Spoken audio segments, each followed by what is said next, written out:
the rest of Jesus. Enter into his rest. Most people don't understand it. They think they surpass Jesus' kingdom and go straight to the Father's kingdom. You got to go through Jesus' kingdom first to get to the Father's kingdom. It's a rest period time he's talking about. Go ahead. For unto us was the gospel preached, as well as unto them. Yes, sir. But the word preached did not profit them, not being mixed with faith in them that heard it. Go ahead. For we which have believed do enter into rest, Yes, as sir. he said, as I have sworn in my wrath, if they shall enter into my rest, although the works were finished from the foundation of the world. Now, he said a lot in them two verses. And most people think just because you accept Jesus Christ as your Lord and Savior, you enter into his rest. This is not talking about now. He's talking about a rest period when he in his kingdom. He telling you, he said, if that's the case, why did he say the works were finished from the foundation of the world? Jesus is still working now. We need him. He's not talking about this now. He's speaking of the new millennium, the 1,000-year rest. Well, keep going. He's going to speak on it. Verse 4. For he spake in a certain place of the seventh day on this wise, and God did rest the seventh day from all his works. Now understand, he's not talking about the Sabbath day. Right now we deal with the Sabbath day. Right. The Sabbath is a shadow of what we're going to be going through in his kingdom. He's trying to prepare you mentally by keeping this day. So you won't so you have an opportunity to get in his kingdom and experience his rest. We're going to find out about that rest, but I got to lay the foundation here. Go ahead. And in this place again, if they shall enter into my rest. Yes, sir. Seeing therefore it remaineth that some must enter therein, and they to whom it was first preached entered not in because of unbelief. The people he's talking about, when the Israelites and Moses, they were brought out of Egypt, they spent 40 years in a desert. And they should have spent but one day there because they didn't believe God's law. And those men and women that was over 19 years old, they died in that wilderness. He's saying that these people would not enter into his rest when Jesus sitting on David's throne in Jerusalem once he comes back. That's a hard pill to swallow right now. They would not, because of unbelief. They were hard in their heart. They were so rebellious against his law, stiff-necked people. You tell them to do something, do the opposite. Well, listen what he say right here. Keep going. Verse 7. Again he liveth a certain day, saying, in David today, after so long a time, as it is said, today, if ye will hear his voice, harden not your hearts. What do you mean harden not your heart? Your mind. It's not talking about this blood pump in your chest. Your mind.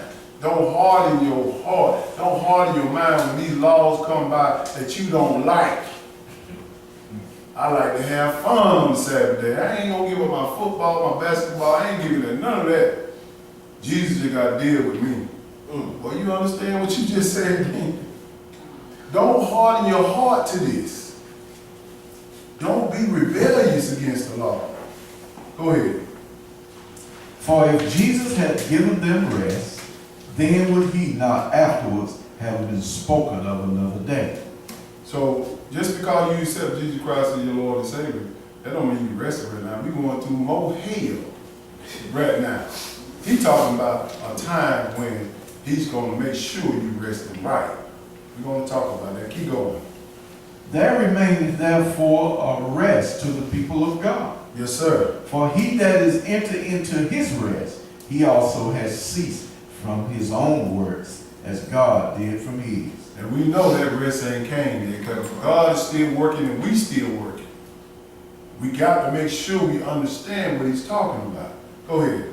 Let us labor therefore to enter into that rest, lest any man fall after the same example of unbelief. That's the rest that we want to enter in. That's the rest that we get in his book of life. He brings you to that certain point of being with him and resting on that day. Let me show you this. Let's go to Psalm 95, verse 7. Let me show you what happened to those people in the wilderness and why he said they want to enter into his rest. Psalms 95 and verse 7. This Bible all about Israel. Israel is our example to show us what to do and what not to do. Psalms 95 and verse 7.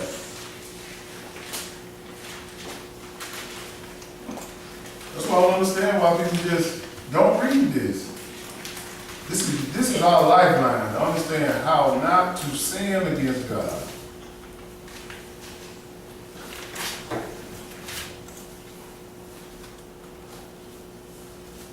Let me show what happened to people that don't fight to get into this book of life. He said those people will enter into his rest. Verse 7. Go ahead. For he is our God, and we are the people of his pasture, and the sheep of his hand. Today, if ye will hear his voice. Today, if you hear. This future, this now, today, as you read these scriptures, if you hear his voice, go ahead. Harden not your hearts, as in the provocation, and as in the day of temptation in the wilderness. Don't harden, don't reject what God's word says is going to happen. Don't reject this, because you don't understand it. You follow through with it until you get a good understanding. Because he written this book, he created all of us, he created the world. He knows what's good for us. And also he knows what's bad for us. But these people in the wilderness, they reject it. They hard it. They're hard. The Israelites, our people. Go ahead. Verse 9. When your fathers tempted me, proved me, and saw my works. 40 years long was I grieved with this generation, and said, it is a people that do err in their heart, and they have not known my ways. They err in their heart, meaning their mind. They know his ways. You got to know his ways so you won't hurt yourself. God said, I'm going to tear you to pieces when you cross me. Just like when Uzzah was taking up that Ark of the Covenant, and he touched the Ark of the Covenant, God told the only person to be able to touch the Ark is the Levite. He tried to do a noble thing, grab it, but God said, nah, I told you not to touch it. He killed him on the spot. Yes. So you got to know who you're dealing with. And these people in the wilderness at the time, he said, they will not enter into Jesus' kingdom at all. Go ahead, brother. Unto whom I swear in my wrath that they should not enter into my rest. Yes, sir. They won't enter in. The ones that died in the wilderness, over 19 years old, they will not get in. Period.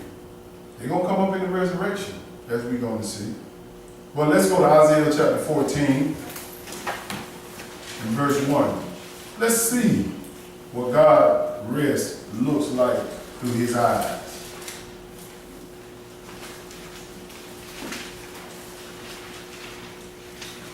You're going to find out. We ain't experiencing no rest like this.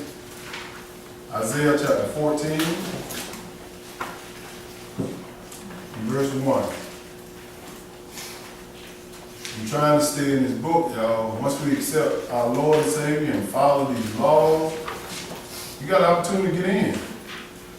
But don't get blotted out or kicked out because you turned your back on his laws.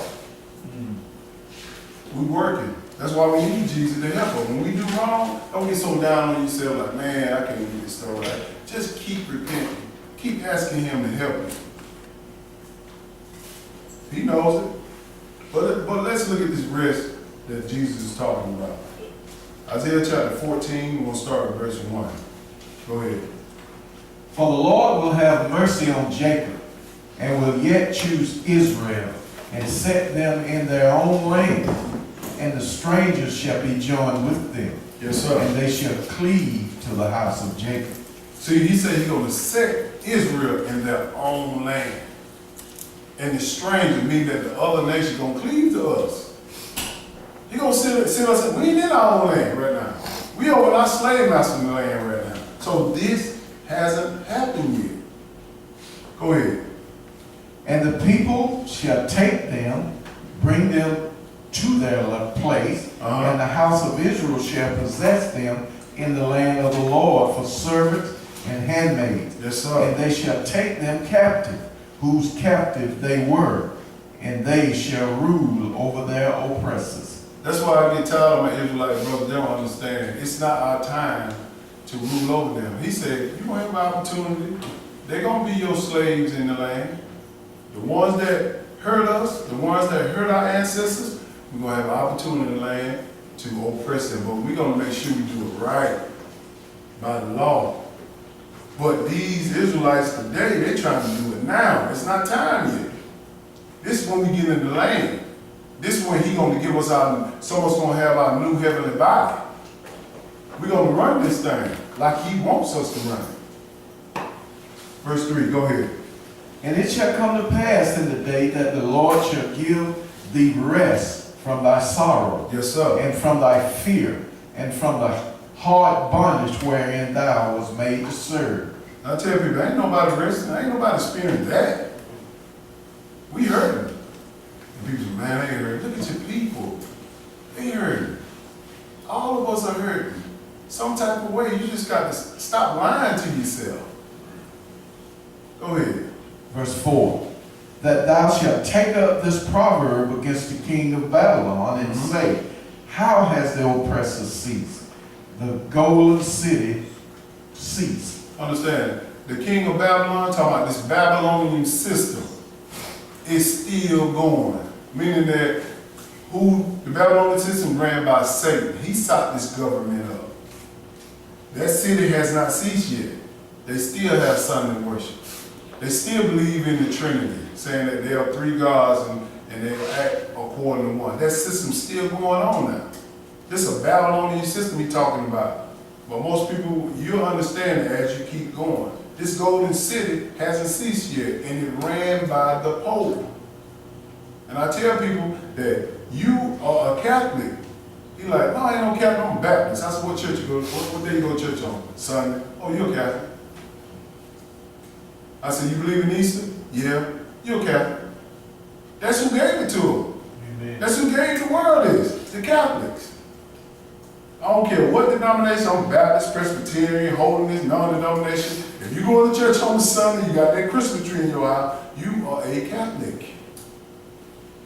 Period. Because I can't find that in the Bible where we supposed to have Christmas tree, hide Easter eggs, Resurrection Sunday. All this stuff is not written. We see the Passover, the Feast of Unleavened Bread, the Sabbath days on the Saturday. We see all that. Where did you get this from? You got this from this Roman doctrine. That's what he's saying. This city has not ceased. But it's going to cease. Wow. Go ahead, brother. Verse 5, the Lord has broken the staff of the wicked and the scepter of the rulers. He's talking about future. He has broken, meaning he's going to break this government. And that's what people say, man, this world is so much chaos right now. No, God is breaking this government now. He's breaking it all the way down. They searching for a way. You know they search when they put a black person on some money. You know they searching when they put a black man as a president of the United States. Man, that's why these Gentiles, I'm gonna say, are so mad.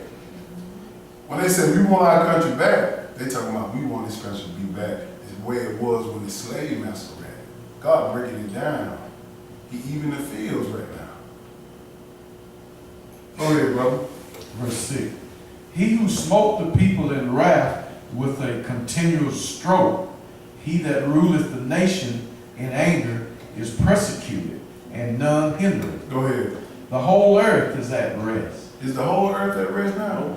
So this future, this is the rest we're trying to fight to get into this book so he can say, look, get in there. You in my book, you go to the rest. You in my book, you go to the rest. This is what we're trying to get into. He said the whole earth is at rest. That ain't happening. There's so much war on this earth now, it's crying and shame. Go ahead. The whole earth is at rest and is quiet.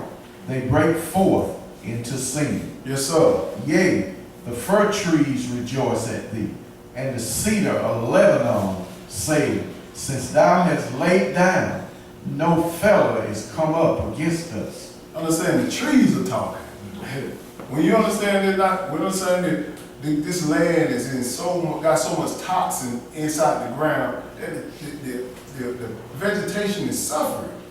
It can't live. But when Jesus cleaned this whole earth up, it's going to blossom to what it originally supposed to be. That's right. 100% pure. Amen.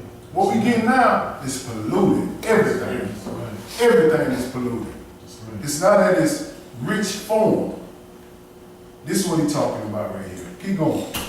Verse 9. Hair from beneath is moved for thee to meet thee at thy coming. Yes, sir. It stirreth up the dead for thee, even all the chief ones of the earth. It has raised up from their thrones all the kings of the nations. That's a lot in that verse. Hell is from beneath us, meaning that some people ain't gonna die no more. Period. When this time comes, you're gonna have spirit being gods upon this earth. Just like Jesus, you're gonna be able to call him brother. He telling us this. This time hasn't happened yet. He said, he said, it stirreth up and the dead for thee, even all the chief ones of the earth. Meaning that everybody gonna come up in the resurrection to be judged. That's right. This ain't happened yet. All this got to take place when Jesus come back. But we're gonna move forward. I'm gonna show you what I'm talking about. This rest hasn't got here yet. Revelation chapter 20. Now before we can have rest, we got to take out, God got to take out the biggest rest breaker is. And you know who the biggest rest breaker, who don't want you to have no rest? Satan. He got to remove him. He got to lock him up for a little while. Revelation chapter 20. We're going to start with verse 1. All that we read in Isaiah cannot come to pass if Satan upon this earth walking around here. He won't let us rest at all. Well, he's going to take care of it. Revelation chapter 20. I'm sorry, verse 1. Go ahead. And I saw an angel come down from heaven, having the key of the bottomless pit and a great chain in his hand. Yes, sir. There's one angel coming out from heaven to do a job for God. What are you going to do? Go ahead. And he laid hold on the dragon, that old serpent, which is the devil and Satan, and bound him 1,000 years. Go ahead. And cast him into the bottomless pit, shut him up, set a seal upon him, that he should deceive the nations no more, till the 1,000 years should be fulfilled, and after that he must be loosed a little season. And understand that Satan got to be sealed up. He got to put him in jail. Do I know what this bottom pit at? No. But he's going to seal him up where he can't bother us, the ones that make it into this rest. He cannot be in God's kingdom causing havoc. That 1,000 years that he's talking about is when Jesus sit upon David's throne. Amen. So when you mess up, if you get in the Jesus' kingdom, you mess up, that means that you want to do that. And you're going to have flesh and blood people there too also, as we're going to find out. Also, you're going to have gods there too. So let's continue. Keep going. Verse 4. And I saw thrones, and they that sat upon them, and judgment was given unto them. Yes, sir. And I saw the souls of them that were beheaded for the witness of Jesus. Understand that he said, I saw thrones. This is what we're trying to get to. Sit upon the throne with Jesus. And he said, judgment was given to them. Meaning that you are God if you make it in this 1,000 years. If you so happen to sit on the throne, that means you're going to be judging. Like the God. Period. This stuff is real. But you're going to have to fight through some stuff. This is what you're going to have to fight through. Go ahead. And I saw the souls of them that were beheaded for the witness of Jesus and for the word of God, and which had not worshipped the beast, neither his image, neither had received his mark upon their forehead or in their hand. And they lived and reigned with Christ 1,000 years. Y'all see what the people that fight, the good fight, had to go through? He said, for the word, which is not, what verse you was at?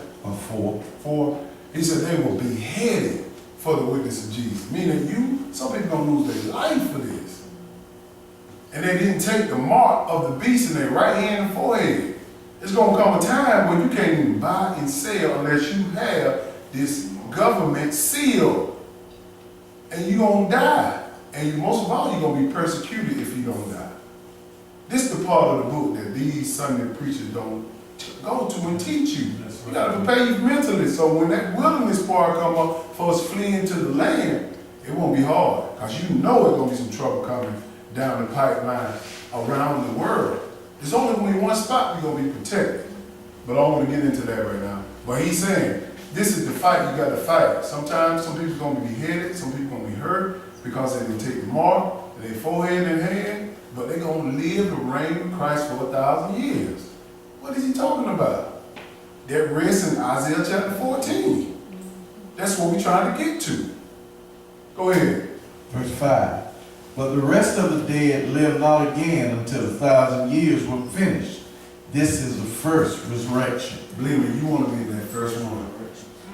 He said, the rest of the dead live not again until that 1,000 years finished. Meaning that the ones that died in the wilderness at the time, they're going to come up at the end. And that's when God going to unleash Satan to deceive the world. Go ahead, man. You want to tell you. Verse 6. Blessed and holy is he that has part in the first resurrection. You blessed if you take part in that first resurrection. Get in that. You're going to be blessed. You ain't going to be able to die no more. Go ahead. On such, the second death has no power. You see what he said? Hey, you ain't going to die no more. You're God then.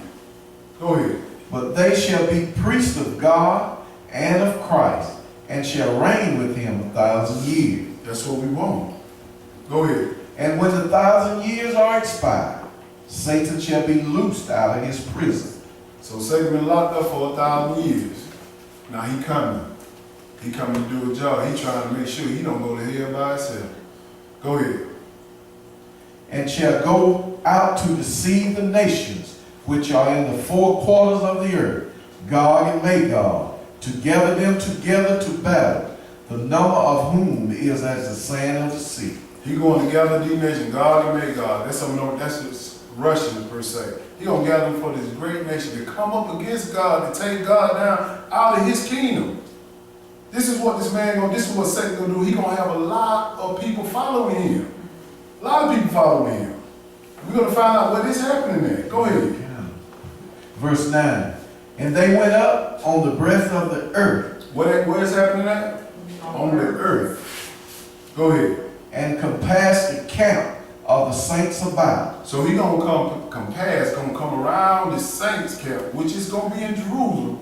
These people are gonna mount up an army to come against God and his people. That's how crazy this man is. Where his spirit being is, this evil angel. Go ahead. And the beloved city and fire came down from God out of heaven and divided them. God divide them in an instant. Like y'all come on up right here. Y'all think y'all gonna do something to come against me. He sent fire from heaven and killed them all. But it wasn't over because he killed them. But go ahead.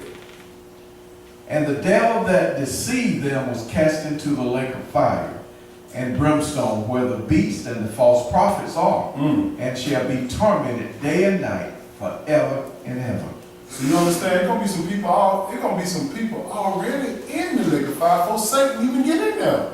He said the beast and the false prophet been in there for 1,000 years because they know what they doing. They've been following Satan for a long time, meaning that this Babylonian system, this government system they got now of all these laws that came against God's law, which is ran by the Roman Catholic Church. He gonna put them in there so fast. Then he gonna come back and put Satan in there. Understand this, don't believe Tom and Jerry now. Satan don't have a domain where he got a pitchfork and barbecuing people.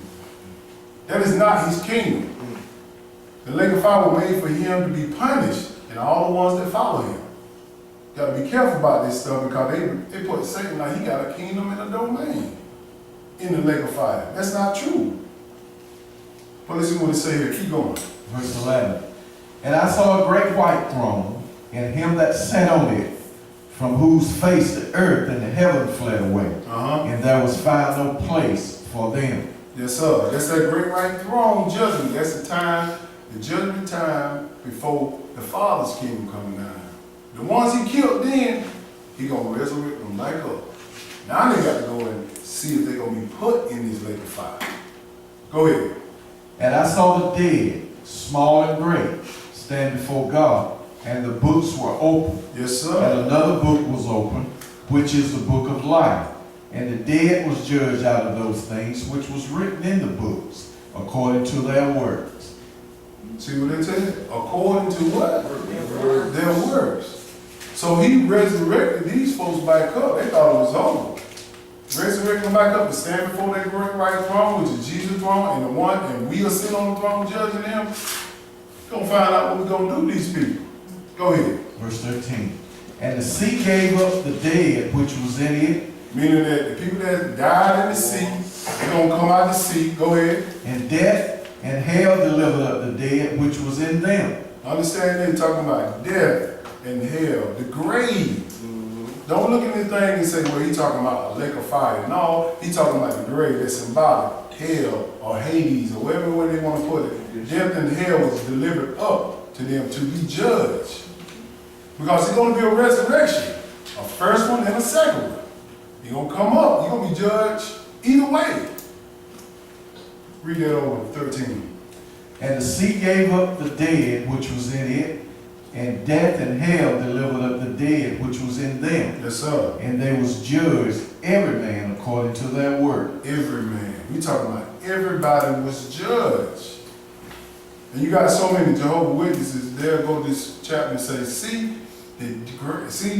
God cast hell into the lake of fire, but they don't understand what hell means. The grave. Nobody's going to die no more. You're not going to die. Ain't no such thing as going to be death at this time.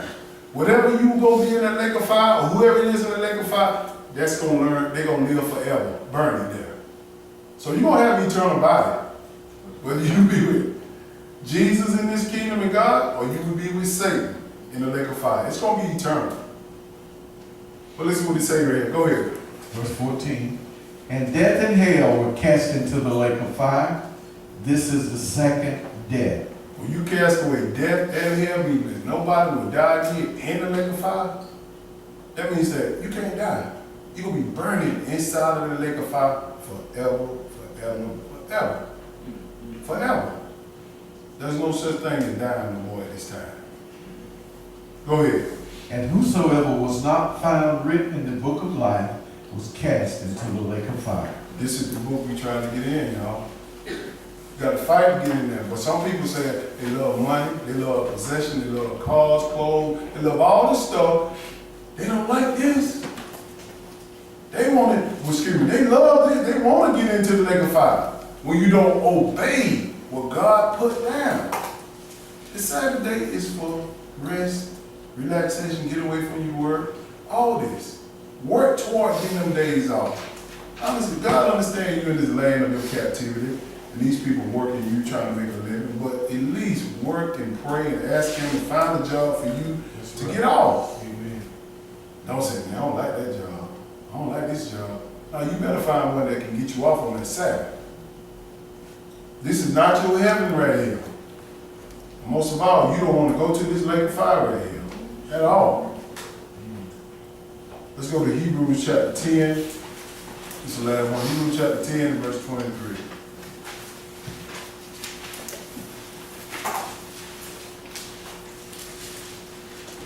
We sacrifice so much stuff just to have fun. Just to have fun. Ain't nothing wrong with fun, but get some knowledge first. Get it. Hebrews chapter 10, we'll start at verse 23. There's a lot being said today. You got to hold to what we said and study it. You don't get it overnight. I ain't get it overnight. I'm still learning. Don't sit up here and think I got it all together. Verse 23, go ahead. Let us hold fast the profession of our faith without wavering, for He is faithful that promised. Meaning that what we preach today, you better hold fast to it. Because it's going to fall exactly the way He said it's going to fall. Because He's not a man that will lie. Come on. He's not going to go against what His word says. It's going to happen. Come on, bro. Period. Go ahead. And let us consider one another to provoke unto love and to good work, Yes, sir. not forsaking the assembling of ourselves together, as the manner of some is, but exhorting one another, and so much the more as ye see the day approaching. That's what we're doing. We assembling ourselves together, coming together on what day? Saturday. So we can exhort, so we can make sure y'all understand, and I understand what I'm supposed to be doing, because this day coming, what we just read about, judgment and the lake of fire is coming.